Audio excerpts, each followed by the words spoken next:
యుద్ధం ఇలాగే సాగితే వ్యాపార, వాణిజ్య, పారిశ్రామిక, వ్యవసాయ అన్ని రంగాలు దెబ్బతింటాయి ప్రపంచంలో. అల్యూమినియం కొరత ఏర్పడే పరిస్థితి ఉంది. అదే జరిగితే కార్ ఫ్యాక్టరీలు మూతపడేటటువంటి పరిస్థితి ఉంటది. ఎయిర్ బస్ ప్రొడక్షన్ కూడా ఆగిపోయే ప్రాబ్లమ్ ఉంది. అలాగే కెమికల్ ఇన్పుట్స్ ఫార్మాస్యూటికల్స్‌కి లేక మెడిసిన్స్ తయారీ ఆగిపోయే పరిస్థితి ఉంది. దాంతో మందుల కొరత ఏర్పడుతది. మందుల ధరలు పెరిగే ప్రాబ్లమ్ ఉంది. హీలియం లేకపోవడం వల్ల హాస్పిటళ్లలో ఎంఆర్ఐ ప్రాబ్లమ్స్ వస్తాయి. డయాగ్నోస్టిక్స్ స్టాప్ అయితే మనిషి ప్రాణాలకు ప్రమాదం అవుతుంది. ఎల్ఎన్‌జికి సంబంధించినటువంటి రాకపోతే గనక యూరప్ ఎనర్జీ క్రైసిస్ పెరిగిపోతుంది. 2022 నాటి సంక్షోభానికి వెళ్తుంది. అలాగే పెట్రోకెమికల్స్ కనుక లేకపోతే ప్లాస్టిక్ ప్రొడక్షన్ ఆగిపోతుంది. ప్యాకేజింగ్ కుదరదు. మెడికల్ సప్లైస్ కుదరవు. అలాగే ఎలక్ట్రానిక్స్ కూడా దెబ్బతినేటటువంటి ప్రమాదం ఉంటుంది.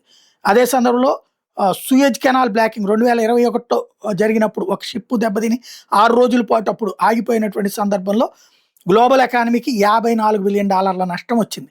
ఇప్పుడు స్ట్రైట్ ఆఫ్ హార్ముజ్ ఏదైతే ట్రాఫిక్ ప్రాబ్లం కారణంగా 3 వారాల కారణంగా ఇక ఏ స్థాయిలో ప్రాబ్లం ఉంటుందన్నది మనం అర్థం చేసుకోవచ్చు. క్రమంగా యుద్ధపు ప్రభావం ప్రపంచాన్ని కుదుపుతోంది. ఎలాగ పరిష్కరించాలో అర్థం కాక తలపట్టుకోవడం అన్నటువంటిది వివిధ దేశాల వంతవుతోంది.